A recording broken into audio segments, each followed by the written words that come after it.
بسم اللہ الرحمن الرحیم۔ گمنام ہیرو کے معزز ناظرین السلام علیکم۔ دوستو لائک ضرور کر دیا کریں، شکریہ۔ آئیے چلتے ہیں کہانی کی طرف۔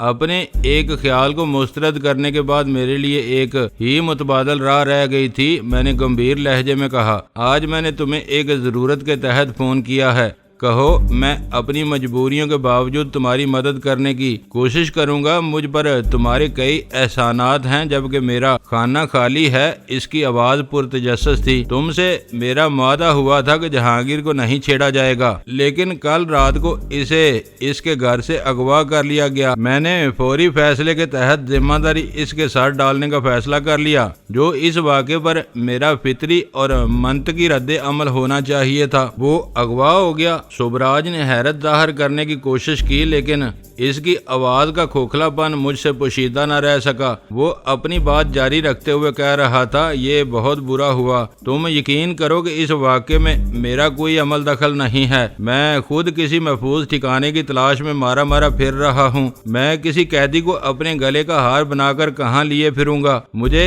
اس کو ستانے یا اٹھوانے کی کیا ضرورت تھی؟ میرا اصل جھگڑا تم سے تھا۔ وہ بیچارہ بلا وجہ میری نظروں میں آ گیا تھا۔ تم سے معاملہ درست ہونے کے بعد میں اسے بھول گیا۔ اس بارے میں مجھ پر شبہ مت کرو۔ میں کسی پر شبہ نہیں کر رہا، میں نے سرد لہجے میں کہا۔ جب سے مجھے اس کے اغوا کی خبر ملی ہے، میرا دماغ گما ہوا ہے۔ میں رات سے ایک ایک کر کے ان سب لوگوں کو چیک کر رہا ہوں جن سے جہانگیر کی ذرا سی بھی دشمنی تھی۔ اب تک میں 6 آدمیوں سے مل چکا ہوں۔ ان میں سے 2 کے ہاتھ پیر توڑ ڈالے، مگر اس معاملے سے ان کا کوئی تعلق سامنے نہیں آ سکا۔ تم 7ویں آدمی ہو اور ایک بار اسے نقصان پہنچانے کی کوشش کر چکے ہو۔ وہ قصہ پارینہ ہے، اسے بھول جاؤ۔ میں تمہیں یقین دلاتا ہوں کہ میرے ہاتھ صاف ہیں۔ میں اپنے دل کی گہرائیوں سے تمہارا احسان مند ہوں۔ مجھے اب بھی تمہاری ضرورت ہے۔ میں اسے چھیڑ کر تمہاری مخاصمت مول نہیں لے سکتا۔ تم کہتے ہو تو میں مان لیتا ہوں، لیکن تمہارا ریکارڈ اتنا صاف نہیں ہے۔ جو شخص سرد مہری سے اپنے ایک محسن کو مار سکتا ہے،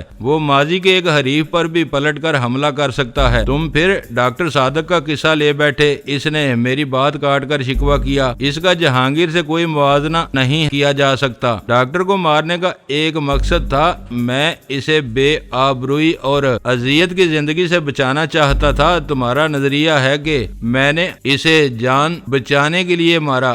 ہر حال میں اس کے قتل کا ایک سبب تھا۔ جہانگیر کو اٹھوا کر میں کیا حاصل کرتا؟ تم مجھ سے رابطے میں ہو، مجھ سے معاملے کے لیے بے چین ہو۔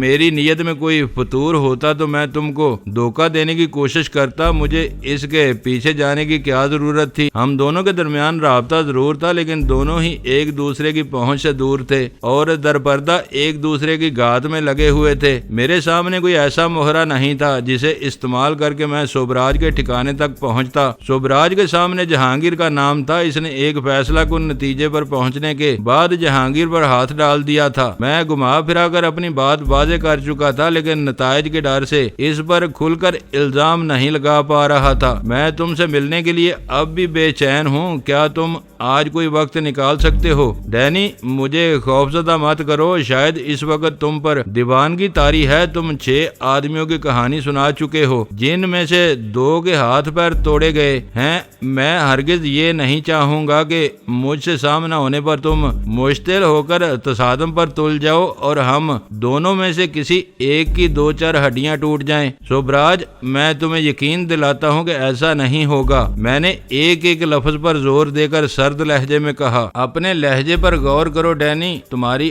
آواز تمہارے الفاظ کا ساتھ نہیں دے رہی۔ اپنے دوست کے صدمے سے تمہارے سر پر خون سوار ہو چکا ہے۔ میں اس وقت کوئی خطرہ مول نہیں لوں گا۔ میں نے پہلے بھی کہا ہے اور اب پھر کہہ رہا ہوں کہ کسی بھلے وقت میں ہماری ملاقات ہوگی۔ تم میرے احسان مند ہو، میری دوستی کے گن گا رہے ہو، لیکن مجھ سے ملنے سے کترا رہے ہو۔ کہیں تمہیں یہ خوف تو نہیں ہے کہ میں 2 لاکھ روپے کے انعام کے لالچ میں تمہیں پکڑوا دوں گا؟ مجھے دیکھو کہ میرے اوپر لاکھوں ڈالر کا انعام مقرر ہے، پھر بھی میں بے خوف ہوں۔ مجھے یہ ڈر نہیں ہے کہ تم مجھے امریکیوں کے حوالے کر کے انعام کے ساتھ ان کی خوشنودی بھی حاصل کر لو گے۔ وہ باسٹرڈ ہیں۔ لمحہ بھر کے توقف کے بعد اس کا نفرت امیز جواب آیا، میرے اور ان کے راستے ہمیشہ کے لیے جدا ہو چکے ہیں، اب میرا اور ان کا ساتھ نہیں ہو سکتا۔ اس مرتبہ وہ بے ساختہ نہیں بولا تھا، بگڑا ہوا سیاستدان تھا، اس لیے میرے الفاظ کی اونچ نیچ پر لمحہ بھر کے لیے غور کر کے گویا ہوا تھا۔ میں اس کی ان ہی حرکتوں پر غور کرنے کے لیے جان بوجھ کر نپی تلی باتیں کر رہا تھا۔ میں ان کا سب سے زیادہ مطلوب شخص ہوں، میرے بدلے میں ان سے اپنی معافی کا سودا کر لو، وہ سر کے بال تم سے سودا کریں گے، میں مکھن سے بال کی طرح ان کی گرفت سے نکل آؤں گا، تمہاری راہ سیدھی ہو جائے گی۔ میں نے کہا، یہ ناممکن ہے، بالکل ناممکن۔ میری تجویز پر وہ بوکھلا کر رہ گیا۔ یہ کیسے ہو سکتا ہے کہ میں اپنی گلو خلاصی کے لیے تمہیں مصیبت میں ڈال دوں؟ میری سمجھ میں نہیں آ رہا کہ تم طنز کر رہے ہو، سنجیدگی سے مشورہ دے رہے ہو یا میرا مذاق اڑا رہے ہو۔ یہ ایک دانا دوست کا بہترین مشورہ ہے، فرصت میں اس پر غور کر لینا، اور یہ بھی یاد رکھنا کہ میرے لیے تم نادان دوست ثابت ہو رہے ہو جس سے کوئی فائد حاصل نہیں ہوتا۔ مجھے افسوس ہو رہا ہے کہ تم اپنی زہریلی باتوں سے مفاہمانہ فضا کو بگاڑنے کی کوشش کر رہے ہو۔ میں نے تمہیں کیا نقصان پہنچایا ہے؟ پہلی بار اس کے لہجے میں ہلکی سی ترشی آ گئی۔ میری زبان سے اپنے دل کی باتیں سنتے سنتے اس کے صبر کا پیمانہ لبریز ہو گیا تھا۔ سب سے پہلا اور بڑا نقصان پرسوں ہوا، تم نے میرے ایک کارآمد کارکن کو ورگلا کر مجھ سے باغی کر دیا۔ تمہیں معلوم ہے کہ ایسے آدمی مشکل سے ملتے ہیں، کیا وہ ابھی تک واپس نہیں آیا؟ اس نے اپنی ہلکی سی تلخ نوائی پر قابو پا کر حیرت کا اظہار کیا۔ وہ کس منہ سے آئے گا؟ تمہارے باغ نکلنے سے اس کی بازی بھی بگڑ گئی، اسے ڈر ہوگا کہ اس کی باغیانہ باتیں میرے کانوں تک پہنچ چکی ہیں۔ اس کنگلے کی جیب میں 60,000 کی رقم آ چکی ہے، اب تک وہ کراچی سے بہت دور نکل چکا ہوگا۔ میں مانتا ہوں مجھ سے غلطی ہوئی ہے کہ میں نے اسے اتنی بڑی رقم دے دی۔ میں تمہارے اس نقصان کا ازالہ نہیں کر سکتا، زیادہ سے زیادہ یہ کر سکتا ہوں کہ وہ کہیں نظر آ جائے تو خاموشی سے اسے وہیں پہنچا دوں جہاں ڈاکٹر صادق جا چکا ہے۔ تم نے پھر اس کا نام لیا، میں نے اسے ٹوکا۔ تمہیں معلوم ہے کہ وہ میرے لیے اجنبی تھا، اس کے باوجود مجھے اس کے قتل کی خبر سن کر دکھ ہوا تھا۔ اس کا ذکر کر کے تم میرے دکھ کو تازہ کر رہے ہو۔ میرے غدار سے اس کا موازنہ نہیں کیا جا سکتا۔ اب اس کا ذکر نہیں آئے گا۔ اس نے یقین دہانی کرائی اور پھر پوچھا، تم نے میرے کام کے بارے میں اب تک کیا کیا ہے؟ کس کام کی بات کر رہے ہو؟ میں نے حیرت سے پوچھا۔ میں نے تم سے کہا تھا کہ الفا کو ٹھکانے لگا دو، تم راہ والوں کے دشمن ہو، اس کے بارے میں ابھی تک مجھے کوئی خبر نہیں ملی، وہ غائب ہے۔ تم سے اس کا آخری رابطہ کب ہوا تھا؟ میں نے اس سے یوں سوال کیا جیسے وہ اس معاملے میں میرا رفیق کار رہا ہو۔ میرے اوپر الزام تراشی کے بعد سے وہ غائب ہے۔ میں چاہتا ہوں کہ وہ ہمیشہ کے لیے غائب ہو جائے۔ میں 2 ٹکے کے آدمی کی بدتمیزی اور الزام تراشی برداشت نہیں کر سکتا۔ میں اس کی تلاش میں ہوں، تم سے زیادہ وہ میرا مجرم ہے۔ مل گیا تو عبرت ناک انجام سے 2-4 ہوگا۔ اس کی بگڑی ہوئی لاش کی تصویریں اخباروں کی زینت بنے گی۔ مجھے افسوس ہے کہ تمہارا دوست غائب ہے اور میں اس کے لیے کچھ نہیں کر سکتا۔ وہ بہت دلیر اور بے خوف آدمی ہے، اس کا بال بھی بیکا ہوا تو میں اس کو اغوا کرنے والے کو اس کے پورے گرانے سمیت خون میں نہلا دوں گا۔ جہانگیر کا ذکر آتے ہی میرا پارا چڑھ گیا۔ اس کے خاندان کا نام ہمیشہ کے لیے صفحہ ہستی سے مٹ جائے گا۔ میرے لیے تمہارا یہ غصہ قابل فہم ہے۔ میری دعا ہے کہ اسے کچھ نہ ہو اور وہ خیریت سے اپنے گھر لوٹ آئے۔ شبراج کی منافقانہ آواز ابری، تم یہاں بیٹھے ہمدردی کا اظہار کرتے رہو، میں جلد ہی اسے ڈھونڈ لوں گا، میں نے جل کر کہا۔ شبراج کی باتوں اور رد عمل سے مجھے اندازہ ہو چکا تھا کہ جہانگیر کے اغوا میں اسی مردود کا ہاتھ تھا، مگر میں اپنی سر توڑ کوششوں کے باوجود اس سے واضح طور پر کوئی بات اگلوانے میں کامیاب نہیں ہو سکا تھا۔ میرا ذہن الجھا ہوا تھا کہ جب جہانگیر اس کے قبضے میں چلا گیا تھا تو وہ کھل کر مجھے بلیک میل کرنے کی بجائے مسلسل دوستی اور مفاہمت کی باتیں کیوں کیے جا رہا تھا۔ اس مرحلے پر مجھے یوں محسوس ہوا جیسے میرے ذہن میں سوچ کے نئے دریچے کھل گئے ہوں۔ وہ بہت گاگ اور مکار تھا، حالات کے گرداب میں پھنس کر وسائل کی قلت کا شکار ہو چکا تھا۔ اس کوشش تھی کہ وہ مجھے اپنی کامیابی کی ہوا نہ لگنے دے تاکہ میں اس کی طرف سے غافل ہو جاؤں۔ وہ جہانگیر جہانگیر سے میرا پتہ ٹھکانہ معلوم کر کے اچانک وار کرنے کا ارادہ کر چکا تھا۔ شاید اس کا خیال تھا کہ وہ بے خبری میں مجھے آسانی سے مار لے گا۔ میرے بعد وہ جہانگیر کو بھی ٹھکانے لگا دیتا۔ اپنے اس کارنامے کے صلے میں وہ وہی کچھ حاصل کرنا چاہتا تھا جس کی تجویز میں دے چکا تھا۔ تم بلا وجہ میری باتوں سے چڑ رہے ہو، سوبراج فون پر کہہ رہا تھا۔ میں پہلے بھی تم کو بتاتا رہا ہوں کہ گیری کس طرح مجھے گھیرنے کی کوششیں کر رہا تھا۔ تنگ آ کر میں نے اس سے بات نہ کرنے کا فیصلہ کر لیا۔ اس کی آواز سنتے ہی فون بند کر دیتا تھا۔ اس کے جہنم واصل ہونے کے بعد ٹام میرے پیچھے لگ گیا ہے۔ مجھے ان درندوں کا خوف نہ ہوتا تو زبانی ہمدردی جتانے کے بجائے تمہارا ہاتھ بٹا سکتا تھا۔ زبانی ہمدردی کو میری مجبوری سمجھ کر قبول کر لو۔ تم کراچی سے نکلنے کا ارادہ کر چکے تھے، ابھی تک یہاں بیٹھے ہوئے ہو۔ کیا تم نے اپنا ارادہ بدل دیا ہے؟ بات ہو رہی تھی تو میں نے لگے ہاتھوں وہ سوال بھی پوچھ لیا۔ یہ تم سے کس نے کہہ دیا؟ اس بار اس نے برجستہ کہا۔ میں کراچی سے سینکڑوں میل دور بیٹھا ہوا ہوں۔ سیٹلائٹ فون میں یہ کمال ہے کہ دنیا میں کہیں بھی چلا جاؤں تم مجھ سے اسی آسانی کے ساتھ رابطہ کر سکو گے۔ وہ ایک مرتبہ پھر سفید جھوٹ بول رہا تھا۔ یہ بھول گیا تھا کہ چند لمحے پہلے وہ میرا ہاتھ بٹانے کی بات کر رہا تھا۔ گیری اور ٹام کے خوف کا اظہار کرنے کے ساتھ اسے یہ بھی کہہ دینا چاہیے تھا کہ شہر سے باہر ہونے کی وجہ سے وہ میری کوئی مدد نہیں کر سکتا تھا۔ آخری جواب سے پہلے اس نے کسی بھی مرحلے پر بیرون شہر ہونے کا تاثر نہیں دیا تھا۔ میرے سوالوں کے جواب میں پے در پہ جھوٹ بولے جا رہا تھا، جس کا واحد مقصد یہ نظر آ رہا تھا کہ میں اس کی بدنیتی اور مکروہ عزائم کا اندازہ نہ لگا سکوں اور اسے شہر سے باہر تصور کر کے بولا رہوں۔ ایسی ایجادات کا دوہرا فائدہ ہوتا ہے موبائل اور سیٹلائٹ فون میں۔ جہاں ہر وقت رابطے کی سہولت ہے، وہاں یہ آزادی بھی ہے کہ تم جہاں موجود نہ ہونا چاہو وہاں موجود نہیں ہوتے۔ کماڑی میں بیٹھ کر تم جھوٹ بول سکتے ہو کہ اس وقت نیو کراچی میں ہو۔ سننے والا یہ بات ماننے پر مجبور ہوگا۔ میں نے رشید کے حوالے سے جان بوجھ کر کماڑی کا ذکر کیا تھا، لیکن سوبراج نے اس پر کسی رد عمل کا مظاہرہ نہیں کیا۔ ہنس کر بولا، سہولتوں کے ساتھ آزادیاں میسر نہ ہوں تو وہ بے سود ہو جاتی ہیں۔ یقین کرو میں کراچی میں نہیں ہوں۔ میں تمہاری ہر بات پر یقین کرتا چلا آ رہا ہوں۔ میں نے تم پر طنز نہیں کیا، ایک عمومی بات کہی تھی جس میں کوئی مبالغہ نہیں ہے۔ میں نے سرسری لہجے میں کہا، شہر سے نکلنے کے بعد تمہیں فرصت اور سکون کے لمحات میسر آ گئے ہوں گے۔ اگر تم چاہو تو میں تم سے ملاقات کرنے کے لیے لمبا سفر طے کر کے تمہارے پاس آ سکتا ہوں۔ فکر نہ کرو، میں ایسے موقع کی تلاش میں ہوں۔ بہت جلد تمہاری یہ خواہش پوری ہو جائے گی۔ آپس میں اعتماد کا رشتہ مضبوط کرنے کے لیے میں خود بھی تم سے ملنے کی ضرورت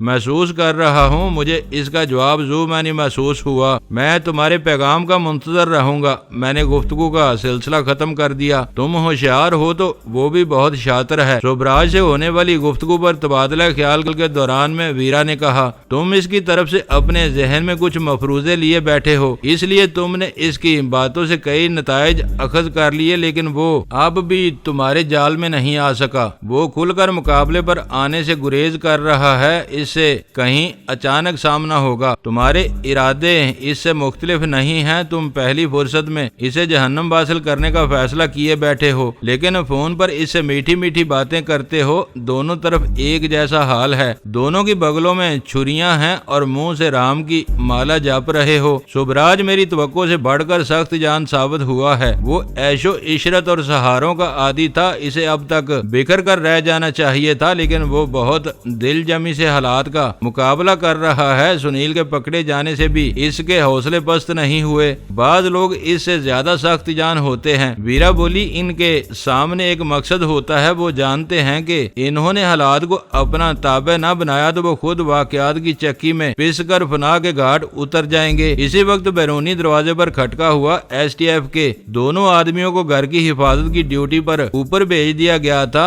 لیکن وہ آنے جانے والوں کے لیے گیٹ اور دروازے کا خیال رکھ رہے تھے۔ ہم میں سے کسی کو اٹھنے کی ضرورت پیش نہیں آئی۔ میرا خیال تھا کہ سلطان شاہ لانڈری میں کپڑے ڈال کر لوٹا ہوگا۔ فرش پر قالین کی وجہ سے اندازہ نہیں ہو سکا کہ گھر میں آنے والوں کی تعداد ایک سے زائد تھی۔ میں نے سلطان شاہ کے پیچھے جلال کا مسکراتا ہوا چہرہ دیکھا تو حیرت سے غیر ارادی طور پر اپنی جگہ سے اٹھ کھڑا ہوا۔ تم کراچی کب آئے؟ ویرا بھی اچانک اسے دیکھ کر ہکا بکا رہ گئی تھی۔ صبح کی پہلی پرواز سے آیا تھا۔ اس نے مجھ سے بغل گیر ہو کر مسکراتے ہوئے جواب دیا، صدف مینشن میں چارلی سے تفصیلی ملاقات کر کے سیدھا ادھر آ رہا ہوں۔ اس سے ملاقات کی ضرورت کیوں پیش آ گئی؟ میں نے حیرت سے پوچھا۔ جو بولے وہ دروازہ کھولے، اس نے جگہ سنبھالتے ہوئے خوش دلی سے جواب دیا۔ کراچی میں کسی VIP پر قاتلانہ حملے کی سازش کی اطلاع میں نے اسلام آباد پہنچائی تھی، اس لیے اس واقعے کی تفتیش میں میری شمولیت ضروری سمجھی گئی۔ اسے جہانگیر کے ساتھ پیش آنے والے واقعے کا علم نہیں تھا، اس لیے وہ اپنے فطری انداز میں باتیں کر رہا تھا۔ اس کی آواز سن کر غزالہ اپنے کمرے سے باہر آئی تو سلمہ بھی اس کے ساتھ تھی۔ ان دونوں کو دیکھتے ہی جلال اپنی نشست سے احتراماً کھڑا ہو گیا۔ سلام کا جواب دیتے ہوئے اس کی نظریں سلمہ کے سوگوار چہرے پر جم کر رہ گئی تھیں۔ یہ میرے دوست جہانگیر کی بیوی سلمہ ہے۔ اس کے کسی سوال سے پہلے میں نے بتایا، کل رات اسے گھر سے اغوا کر لیا گیا۔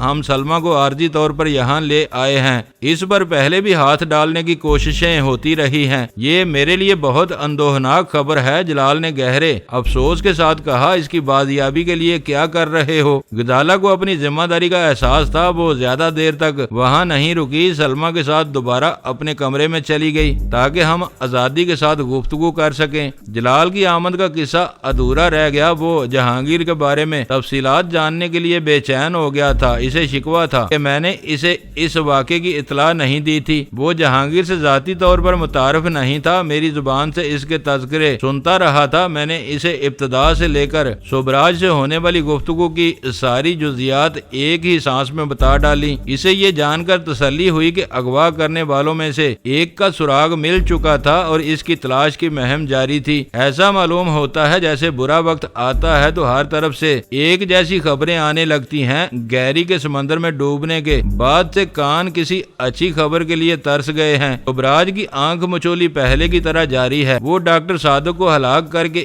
ایک اہم گواہ سے چھٹکارا حاصل کر چکا ہے۔ الفا غائب ہے، ایک VIP پر ناکام قاتلانہ حملہ ہو چکا ہے، جہانگیر کو اغوا کر لیا گیا ہے اور ہم ابھی تک کوئی کامیابی حاصل نہیں کر سکے۔ جب شیطانی قوتیں کسی کے خلاف ایکا کر لیتی ہیں تو ایسے مشکل مرحلے آ جاتے ہیں۔ حالات بتا رہے ہیں کہ ہمارے دشمنوں کو ایک مرتبہ پھر یکجا ہونے کا موقع مل گیا ہے۔ میں نے کہا۔ جلال کی آنکھوں میں چمک سی عود کار آئی۔ تم کن حالات کی بات کر رہے ہو؟ سب کچھ تمہارے سامنے ہے۔ ٹام اور سوبراج سے فون پر میری بات ہو چکی ہے۔ میں اس نتیجے پر پہنچا ہوں کہ رشید کو سوبراج نے استعمال کیا ہے اور ٹام نے کھلے دل سے الفا کی مدد کی ہے۔ اس میں کسی شک و شبے کی گنجائش نہیں ہے۔ سوبراج کے بارے میں کچھ نہیں کہہ سکتا، لیکن ٹام کے بارے میں تمہاری رائے بالکل درست ہے، اس نے پرزور انداز میں کہا۔ میں نے چارلی پر 1 گھنٹے تک بہت محنت کی ہے، وہ اپنے پیروں پر کھڑا ہونے کے قابل نہیں رہا ہے۔ بھارت سے روانہ ہونے سے پہلے اسے مشن کا جو ماسٹر پلان دیا گیا تھا، اس میں یہ مد نظر رکھا گیا تھا کہ اپنی مشکلات کی وجہ سے سوبراج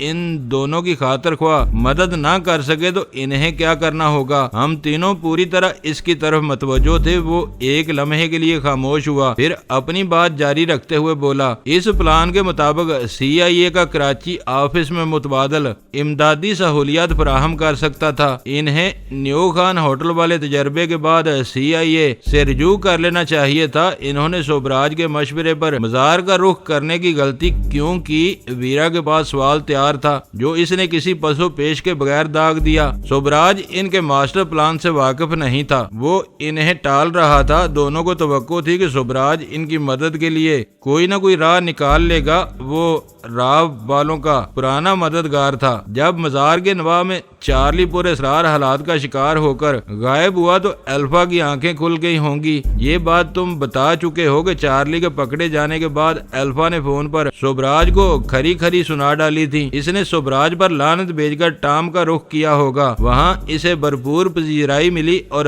یوں وہ سانحہ رونما ہو گیا جسے روکنے کے لیے میں نے اسلام آباد کی دوڑ لگائی تھی۔ وہ واقعہ ٹام اور الفا کی سازش کا نتیجہ تھا۔ یہ پیش رفت بہت اہم ہے۔ ان لوگوں لوگوں کے حوصلے بہت بڑھ گئے ہیں۔ اب اسلام آباد والوں کا کیا رد عمل ہوگا؟ میں نے پوچھا۔ رد عمل کچھ بھی ہو، ان کو لگام دینا بہت مشکل ہے۔ ویرا اپنے ہم وطنوں کو بہت اچھی طرح جانتی تھی۔ وہ کہہ رہی تھی کل کا واقعہ ان کے لیے بہت معمولی تھا، وہ پس پردہ تھے، کام کرنے والا راہ کا آدمی تھا۔ ان کی تاریخ ایسے واقعات سے بری ہوئی ہے جن میں CIA نے حکومتوں اور حکمرانوں کے خلاف براہ راست سازشیں تیار کی اور ان کا تختہ الٹ دیا۔ وقت گزرنے کے ساتھ یہ خفیہ کہانیاں منظر عام پر آ چکی ہیں، لیکن اس سے کوئی فرق نہیں پڑا۔ CIA امریکہ سے باہر آج بھی وہی سب کر رہی ہے جو ماضی میں کرتی تھی۔ فرق یہ پڑا ہے کہ آج انہوں نے جدید ترین ٹیکنالوجی کا سہارا لیا ہوا ہے۔ ویرا ٹھیک کہہ رہی ہے،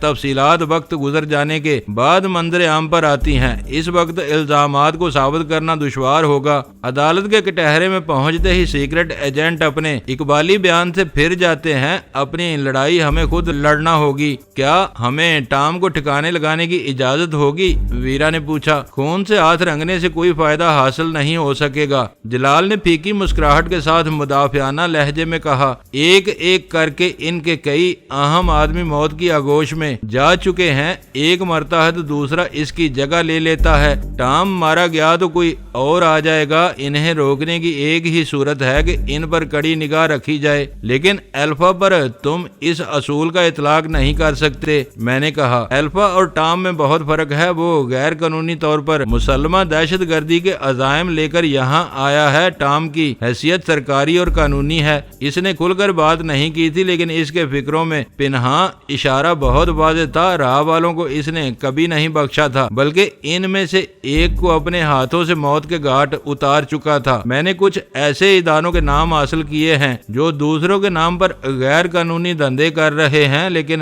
خفیہ اطلاعات کے مطابق ان میں سرمایہ کاری سوبراج کی ہے۔ ان سے حاصل ہونے والی خطیر آمدنی اس کی جیب میں جاتی ہے۔ ان اداروں سے اسے افرادی قوت بھی دستیاب ہو سکتی ہے۔ میں نے سوچتے ہوئے کہا فی الحال اس بارے میں وثوق سے کچھ نہیں کہا جا سکتا۔ جلال نے جواب دیا ہو سکتا ہے کہ وہاں کام کرنے والے عام شہری ہوں اور جرائم سے ان کا کوئی واسطہ نہ ہو، مگر ان سب کو ضرور دیکھا جائے گا۔ یہ بات بہرحال یقینی ہے کہ وہ اپنے اداروں کے غیر قانونی کاموں سے بے خبر نہیں ہوں گے۔ جرم میں دانستہ اعانت جرم کم نہیں ہوتی۔ ان کاروباری اداروں کی ظاہری مصروفیات کیا ہیں؟ ویرا نے پوچھا۔ ایک ریکروٹنگ ایجنسی ہے جو جعلی کاغذات پر انسانوں کی اسمگلنگ میں ملوث ہے، دوسری ایک فشری ہے، شبہ ہے کہ سمندری غذا کے ساتھ وہ منشیات کی برآمد میں مصروف ہے، تیسرا ایک کلیئرنگ فارورڈنگ کا ادارہ ہے۔ اس نے چھانٹ کر تینوں شعبوں کا انتخاب کیا ہے۔ میں نے بے ساختہ کہا ہو سکتا ہے کہ یہ تینوں دفاتر ایک دوسرے کی مدد بھی کرتے رہے ہوں۔ اچانک کارروائی کر کے ریکارڈ قبضے میں لے لیا جائے تو سب کچھ سامنے آ جائے گا۔ یہ کام اگلے 48 گھنٹوں میں کسی بھی وقت پایا تکمیل کو پہنچا دیا جائے گا۔ سوبراج کے کاروباری اداروں کے بارے میں چند روز پہلے میری اور جلال کی گفتگو ہو چکی تھی۔ اس نے اس سمت میں فوری طور پر کام شروع کرنے کا اندیا دیا تو مجھے یہ توقع نہیں تھی کہ سوبراج بے اندازہ دولت کا مالک ہوتے ہوئے بھی ملک میں غیر قانونی دھندے چلا رہا ہوگا۔ یہ اس کی عیاری تھی کہ اس نے اپنا کالا دھن ٹھکانے لگانے کے لیے دوسروں کو اپنا اعلی کار بنایا ہوا تھا، خود پس پردہ رہ کر ان کی ڈوریاں ہلاتا رہتا تھا۔ ظاہری طور پر دوسرے ان دھندوں کے مالک بنے ہوئے تھے۔ سوبراج ابتدا سے مجرمانہ ذہنیت کا مالک تھا۔ اسے سیدھے سادے کاموں سے ہونے والی آمدنی سے کوئی سروکار نہیں ہو سکتا تھا۔ اس نے ان لوگوں کو اپنے اعتماد میں لیا ہوگا جو ہیر پھیر میں ماہر ہوں گے۔ ایک امکان یہ بھی تھا کہ خطیر آمدنی کے لالچ میں اس نے اپنے کچھ شناساؤں کی تجاویز قبول کر کے وہ راہ اختیار کی ہو۔ اپنا دامن بے داغ رکھنے کے لیے یہ ضروری تھا کہ سوبراج ان اداروں میں کام کرنے والوں سے دور رہے۔ یہی وجہ تھی کہ وہ شیر دل اور اس جیسے لوگوں کو بھاری معاوضے دے کر اپنے مقاصد کے لیے استعمال کرتا رہا تھا۔ اپنی بقا کی لڑائی لڑتے ہوئے رفتہ رفتہ وہ تنہا ہوتا چلا گیا۔ اس کے لیے معاوضے پر کام کرنے والے مارے یا پکڑے گئے تھے۔ سنیل جیسا وفادار غلام صدف مینشن میں پڑا سڑ رہا تھا۔ یہ امکان کو بھی نظر آتا تھا کہ اس برے وقت میں سوبراج نے اپنے کسی کاروباری حلیف کے ذریعے ان بدماشوں کو استعمال کرنا شروع کر دیا ہو جنہیں بدعنوانیوں کی پردہ پوشی کے لیے ان اداروں میں پروان چڑھایا جا رہا تھا۔ جلال نے دھیرے دھیرے مجھے ان اداروں کے قوائف سے آگاہ کر دیا جن کے بارے میں وہ اپنے ذرائع سے تصدیق کر چکا تھا کہ وہ سوبراج کے سرمایے سے چل رہے تھے۔ جلال کی کراچی آمد کا اصل مقصد ناکام قاتلانہ حملے کی تفتیش میں مقامی حکام کی مدد کرنا تھا۔ اس بارے میں اسے کئی میٹنگز میں شرکت کرنی تھی۔ اس نے چارلی سے اپنی تازہ ترین باز پرس کے نتیجے میں ٹام کی نگرانی بھی شروع کرا دی تھی۔ ٹام ایک امریکی خفیہ ایجنسی کا عہدیدار تھا۔ اسے پاکستان میں کئی سفارتی مراعات بھی حاصل تھیں، اس لیے اس کے خلاف کوئی بھی قدم اٹھانا مصلحت کے تقاضوں کے منافی تھا۔ اس پر نظر رکھ کر وہ الفا پر ہاتھ ڈالنے کے چکر میں تھا۔ اسے یقین ہو چکا تھا کہ ٹام نے اسے ہتھیاروں کے ساتھ کوئی محفوظ ٹھکانہ بھی فراہم کیا ہوگا۔ وہ دونوں ایک سازش میں شریک تھے، اپنے سارے معاملات ریموٹ کنٹرول کے ذریعے نہیں چلا سکتے تھے۔ مشاورت اور افہام و تفہیم کے لیے ان کی ملاقاتیں ناگزیر تھیں۔ الفا اس کے پاس آتا یا ٹام اس سے ملنے کے لیے جاتا، دونوں صورتوں میں آئی بی کے نگراں الفا تک پہنچ سکتے تھے۔ ایک بار وہ ان کی نظروں میں آ جاتا تو اس کا بچنا ممکن نہیں تھا۔ جلال وقت نکال کر ہم سے ملنے کے لیے آیا تھا۔ وہ زیادہ دیر تک ہمارے پاس نہیں روک سکتا تھا۔ معلومات کا دو طرفہ تبادلہ ہو چکا تھا۔ وہ جہانگیر کے بارے میں بہت زیادہ فکر مند تھا۔ وہ متذبذب تھا کہ اپنی کارروائیوں کو جہانگیر کی بازیابی تک مؤخر کر دے یا ان پر فوری طور پر عمل کر گزرے۔ اسے اندیشہ تھا کہ سوبراج کے مفادات پر کاری ضرب پڑنے کے بعد وہ جنجلا کر جہانگیر کے خلاف کوئی انتہائی قدم اٹھا سکتا تھا۔ اس کا وہ خدشہ بے بنیاد نہیں تھا۔ وہ نکتہ اس نے اٹھایا تھا۔ جانے سے پہلے اس نے فیصلہ کیا کہ عمل کا مرحلہ آنے پر وہ مجھ سے آخری بار مشورہ ضرور کرے گا اور رشید کی تلاش میں ہونے والی پیش رفت کی روشنی میں طے کرے گا کہ اسے کیا کرنا چاہیے۔ شام تک اول خان کی طرف سے کوئی خبر نہیں مل سکی۔ رشید کی شناخت کا مرحلہ جتنی سرعت کے ساتھ طے کیا گیا تھا، اس کی تلاش میں اتنی ہی دیر ہو رہی تھی۔ گزرتے ہوئے وقت کے ساتھ ایک طرف میرے اعصابی تناؤ میں اضافہ ہو رہا تھا تو دوسری طرف سلمہ کی حالت ابتر ہوئی جا رہی تھی۔ اس پر بار بار رکت امیز دورے پڑ رہے تھے جن کی وجہ سے گھر کی فضا بہت بوجھل اور سوگوار ہو گئی تھی۔ ویرا زندہ دلی کے ساتھ ہنس بول کر وقت گزارنے کی عادی تھی۔ اس ماحول سے وہ سخت گھٹن میں مبتلا ہو گئی تھی۔ اس کے بشرے سے ظاہر ہونے لگا تھا کہ اسے ذرا بھی چھیڑا گیا تو وہ ایک دم پھٹ پڑے گی۔ میں خود بھی اس فضا سے دل برداشتہ تھا۔ سلمہ کی موجودگی میں ہنسنا تو درکنار، مجھے مسکرانا بھی جرم محسوس ہو رہا تھا۔ ہم سب کے اداس اور لٹکے ہوئے چہرے جہانگیر کی بازیابی میں کوئی کردار ادا نہیں کر رہے تھے، بلکہ ہر ایک کی سوچنے سمجھنے کی صلاحیتیں معاف سی ہو رہی تھیں۔ 4 بجے میں نے اپنے وقت کو بہتر انداز میں استعمال کرنے کا فیصلہ کر لیا۔ ویسے سارے معاملات ایک دوسرے کے ساتھ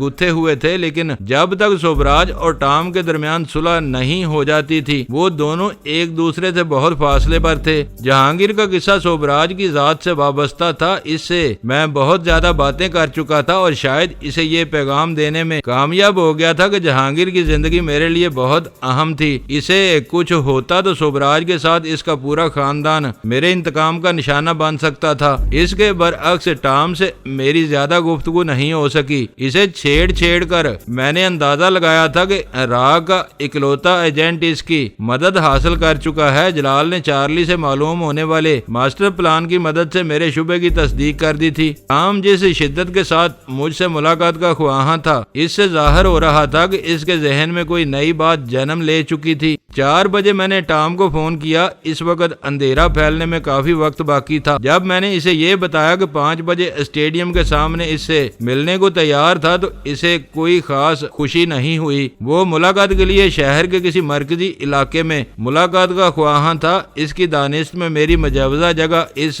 کے لیے دور اور غیر محفوظ تھی۔ کرنل داور کے روپ میں 1 سے زائد مرتبہ اس سے مل چکا تھا۔ وہ تند خو اور بد دماغ تھا، اس لیے مجھے کبھی بھی متاثر نہیں کر سکا تھا۔ میں نے اس سے ملاقات کے لیے جان بوجھ کر اسٹیڈیم کا علاقہ منتخب کیا تھا۔ وہ میرے گھر سے قریب ہونے کے ساتھ اس